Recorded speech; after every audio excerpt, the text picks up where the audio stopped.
दोस्तों, इस कहानी को आखिरी तक जरूर देखें। शिवरात्रि और गौसेवा।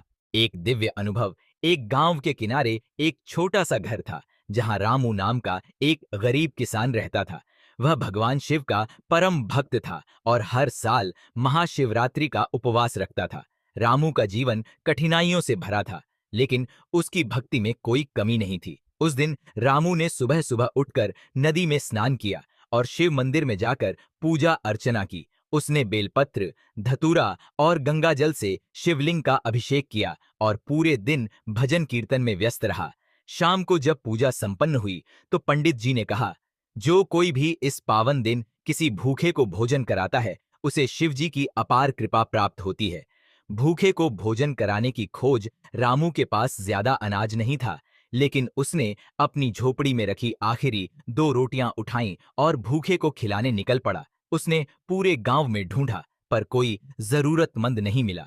थोड़ा निराश होकर वह घर लौट रहा था कि तभी उसने देखा, एक दुबली पतली गाय सड़क किनारे खड़ी थी जो भूख से तड़प रही थी। उसकी आंखों में दर्द और करुणा साफ झलक रही थी। रामू समझ गया कि यही शिवजी की परीक्षा है। उसने बिना संकोच अपनी एक रोटी गौ माता को खिला दी। गाय ने प्रेम पूर्वक रोटी खाई और उसके चेहरे पर संतोष की चमक आ गई। उस रात जब रामू सो रहा था तो स्वप्न में भगवान शिव प्रकट हुए। उनके चेहरे पर दिव्य तेज था और वे मंद मंद मुस्कुरा रहे थे।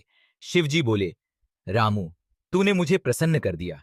गौ सेवा ही सच्ची शिव सेवा है।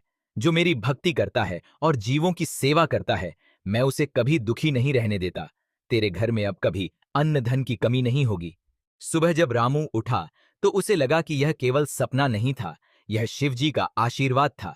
जब उसने घर की झोपड़ी में जाकर देखा तो वहां अनाज और धन भरा हुआ था। उसकी आंखों में खुशी के आंसू थे। उस दिन के बाद से हर शिवरात्रि पर रामू गौ माता को रोटी खिलाने लगा और उसका जीवन खुशहाली से भर गया। इस कहानी से हमें यह सीख मिलती है कि सच्ची भक्ति केवल उपवास और पूजा से नहीं, बल्कि दया, सेवा और प्रेम से होती है। जब हम किसी भूखे को भोजन कराते हैं तो वास्तव में हम भगवान को ही अर्पण कर रहे होते हैं। दोस्तों, यह कहानी आपको जरा सी भी पसंद आई हो तो चैनल को सब्सक्राइब अवश्य करें। धन्यवाद।